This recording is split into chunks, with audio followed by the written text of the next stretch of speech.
ke lokasinya. Tapi kalau yang drone biasanya dari titik ini ke titik ini rutenya nanti lewat sini dia akan terbang langsung. Ya.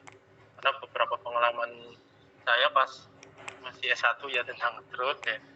Nah, jadi drone-nya itu nanti di setting dulu ya dari proses titik ini, titik A ke titik B, kemudian dia akan terbang. Nah, itu juga prosesnya autopilot.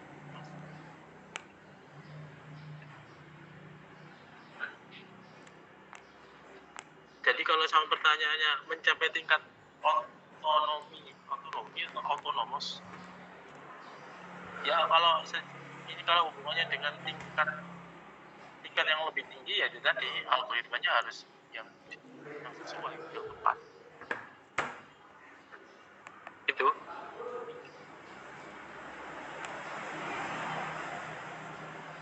Wah, ini pertanyaan kayak di seminar banget nih. Apa saja tantangan AI di Indonesia dan apakah negara ini siap menerapkan AI? Saya jawab berdasarkan ulasan menteri aja ya. Jadi tantangannya di Indonesia itu masalah SDM. Jadi SDM-nya itu orang-orangnya kan secara rasio orang terdidiknya kan kurang. Ya saya sampaikan aja berdasarkan data ya. Artinya saya harus sampaikan teman-teman di sini harus beruntung dan bersyukur bahwa kalian bisa kuliah, apalagi kuliahnya tentang teknologi dan di era yang sekarang serba teknologi. Tetapi untuk rasio orang yang terdidik itu juga nggak sebanding atau tidak apple to apple dengan orang yang mengetahui teknologi. Artinya kalau tantangannya sekarang itu teknologi tidak bisa dibendung, tapi manusianya belum mampu sekarang. Kalau sama amati ya orang-orang di Indonesia kan tidak semuanya bisa sampai S1 atau S2 ya. Jadi secara orang itu belum siap secara SDM. Tapi kalau secara teknologi ya tidak bisa kita bendung. Tantangannya itu. Kemudian apakah negara Indonesia ini siap menerapkan AI? Saya pikir siap. Ya. Sekarang IKN itu kan disiapkan untuk ada AI-nya ya. Jadi semuanya sudah berbasis smart city dan sebagainya ya. Smart city itu tidak hanya beradopsi dengan adanya IoT ya atau adanya internet, tapi peran-peran sistem yang autonomous ya kalau menggunakan istilah tadi, bahwa di IKN itu sudah disiapkan untuk jadi smart city. Jadi sudah kalau dari saya sudut pandang saya sendiri itu siap untuk AI. Dan juga kan kalau sejarah di kampus ini kan sudah ada produk-produk AI-nya ya, bisa ada. Tinggal mungkin kalau diukurnya itu skala global atau skala full Indonesia mungkin tidak merata. Ya bisa jadi itu hanya di titik-titik tertentu. Kalau teman-teman samanya membandingkan, yo kan kayak di Papua nggak ada teknologi, nah, yo itu pasti akan jadi tolak belakang. Gitu. Tapi kalau mungkin siap dan ada ya ada gitu mas.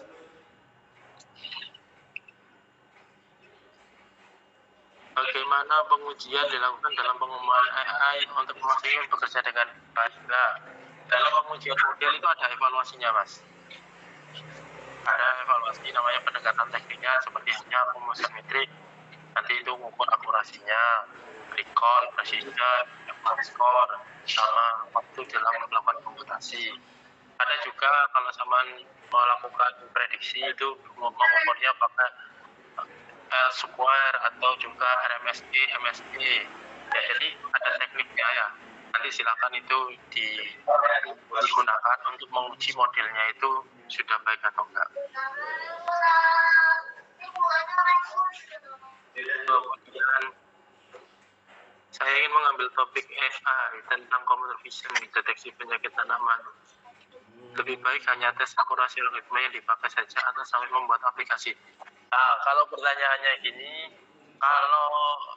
kalau ini sudut pandang saya ya, dan pengalaman saya juga di ITB, kalau memang sama dalam menganalisisnya itu deep itu berarti dalam. Nggak harus membuat website atau interface, nggak ada masalah. Tapi kalau cuma modelnya itu hanya model-model yang biasa ya, nggak analisisnya nggak begitu dalam, ya minimal ada interface-nya lah, berupa Streamlit kah, ya. Nah, itu sudah cukup ya. Jadi nggak harus membuat sistem yang harus ada websitenya, ada database-nya, nggak perlu. Tapi minimal ada interface. Interface-nya itu bisa nguji AI-nya, kemudian ada hasilnya, itu sudah cukup. Itu.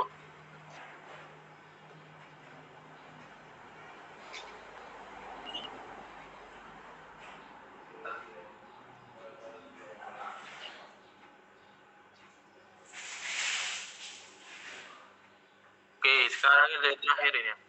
Jadi, menentukan optimasi yang bagus dan optimal dalam dataset kita.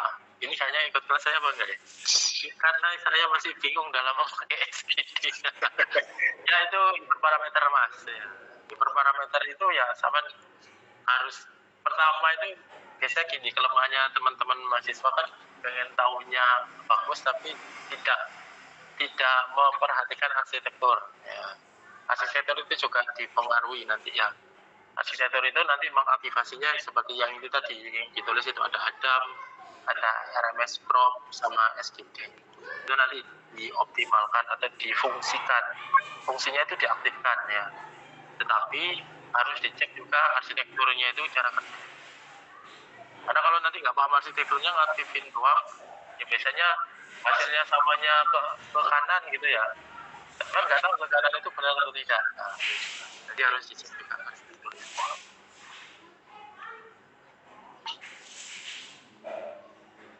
Wah ini pertanyaan menarik nih. Gimana cara membantu dalam penelitian ilmiah dan menemukan pola atau tren dalam data kompleks, sedangkan sebenarnya saat ini AI sudah banyak model yang dipakai. Nah, saya akan merujuk pada pemaparan profesor di UI kebetulan. Kemarin sempat ya diskusi dengan beliau. Untuk ini biasanya dipakai oleh mahasiswa S2 S3 ya.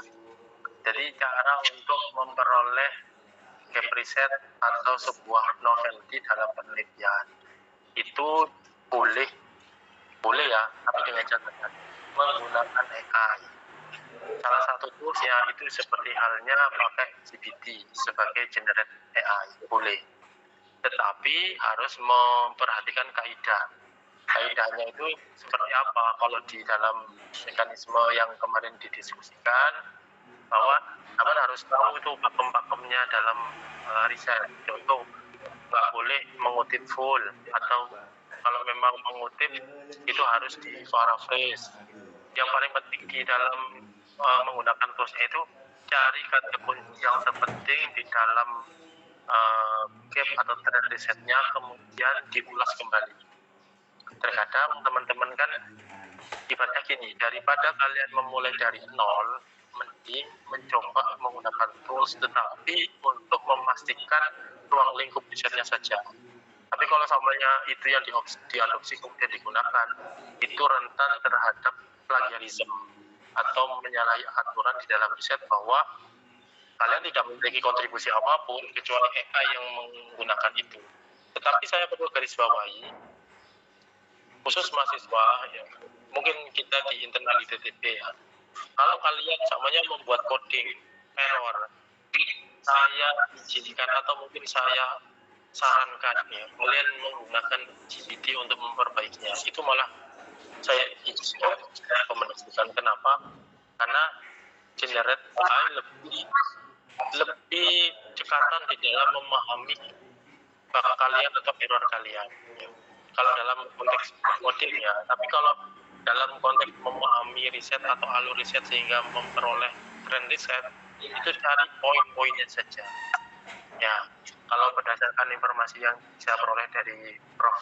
Wisnu yang di itu, boleh dengan catatan tetap memperhatikan etika penelitian atau etika ilmuwan ya, yang berlaku. Karena teman-teman juga nanti kalau samanya membuat riset kemudian publikasinya terindikasi plagiarisme, itu juga akan memperburuk atau membuat citra Anda sendiri jelek. Seperti itu, Mbak. Oke, ada lagi mungkin untuk pertanyaan terakhir.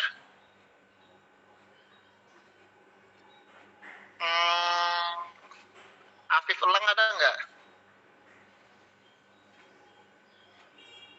Afif?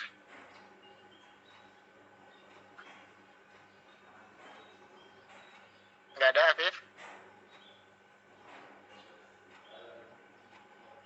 Akdelsa?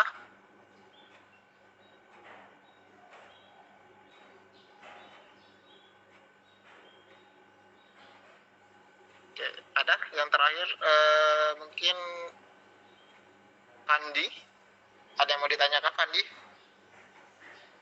Fandi Ardiansyah.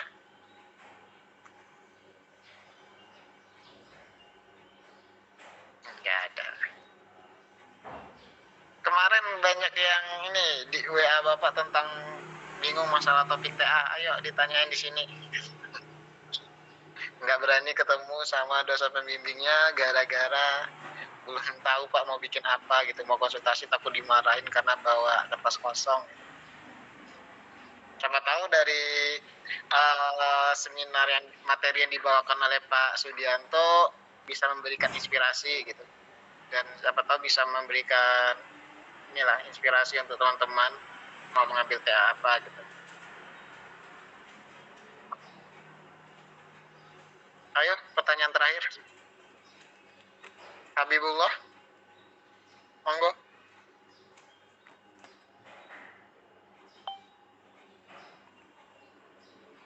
Masih ngantuk nih.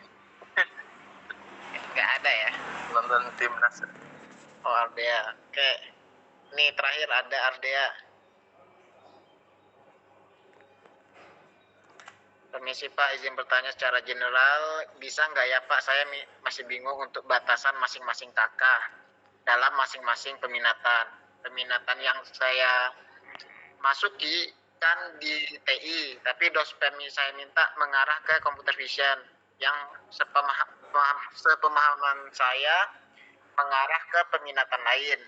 Nah, kira-kira dalam seminar atau yudisium nanti ditanyain nggak ya Pak, dan dijelasin nggak ya? Kalau saya langsung aja ya, kalau di yudisium nggak ada hubungannya ya. Kalau yudisium nggak ada. Kalau dalam konteks seminar, kalau seminarnya seminar proposal ya sesuai dengan judul yang diajukan.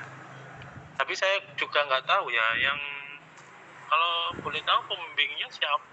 Nah, kalau semuanya pembimbingnya memang dari peminatan kakak RD atau mungkin RPLM. Kalau di RPLM itu ada ya beberapa dosen yang fokusnya di computer vision seperti Pak Wahyu Andi, maka bisa jadi sampean diarahkan ke computer vision.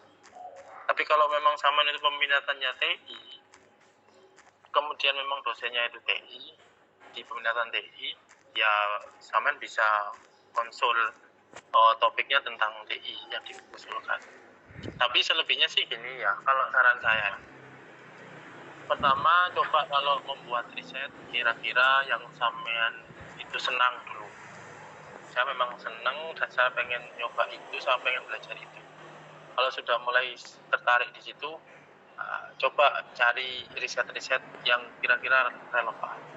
Karena takutnya kalau nanti nggak senang ya, ini bukan berarti sudah bisa ya, nggak bisa pun yang penting senang dulu, saya pengen belajar ini, saya nyoba ini, itu yang jadi acuan. Kenapa? Kalau samanya nanti ada kesulitan, karena samanya senang, sama nanti upaya untuk cari solusinya. Tapi kalau dari awal memang nggak suka, kemudian dikasih topik gitu, nanti nggak dikerjakan malah kalau nggak senang ya. Nah itu pertama, yang senang dulu, kemudian tertarik, terus coba diskusi. Kemudian kalau masalah dengan pembimbing, saya pikir pembimbing kalau langkah awal ya, dengan konteks kita agak rimba, maksudnya rimba itu bis bondo tubuh aja, datang ke dosennya, ya ngobrol aja dulu. Samanya ngobrol, Pak, saya pembimbingannya Bapak, saya ingin TA, topiknya kalau saya usul ini Pak, kalau samanya nggak bisa ada saran nggak? Nah, gitu. Kalau nanti samanya ada usul, kita mengusulkan, oke ya bisa fokusnya di situ. Tapi kalau seumpama ternyata ini nggak cocok dengan saya usul ini. Kalau samanya sampean juga mau dan seneng, ya silakan dikerjakan. Gitu, Mbak ya atau Mas ini? Arti. Oke, terima kasih Pak Sudianto, sudah terjawab semua pertanyaan-pertanyaan dari para peserta. Ada lumayan banyak pertanyaan nih dan sudah dijawab semua. Jadi dapat disimpulkan bahwa sebenarnya kalau masalah topik TA mengenai AI itu sangat luas ya, apalagi kan fokus dari TTP itu tentang UMKM, terus juga pertanian, terus pariwisata dan juga kesehatan. Nah, kalau bisa teman-teman ya ngambil topik risetnya mengenai hal tersebut aja, terserah mau peminatannya tentang apa gitu. Karena kan di bidang yang 4 tadi itu kan lumayan luas tuh. Ya udah teman-teman ambil aja sub-sub bidangnya mau bikin apa gitu. Nanti ya kalau pengen tahu lebih jelas lagi, jangan malu-malu lah konsultasi kepada ini dosen pembimbingnya gitu. Meskipun memang belum ada sama sekali kepikiran ide buat apa gitu kan, nanti fungsinya dosen pembimbingnya nanti untuk memberikan jalan kepada teman-teman semua gitu. Tapi kalau bisa ya topik yang mau dibawa oleh teman-teman itu ada topik yang memang disukai lah gitu.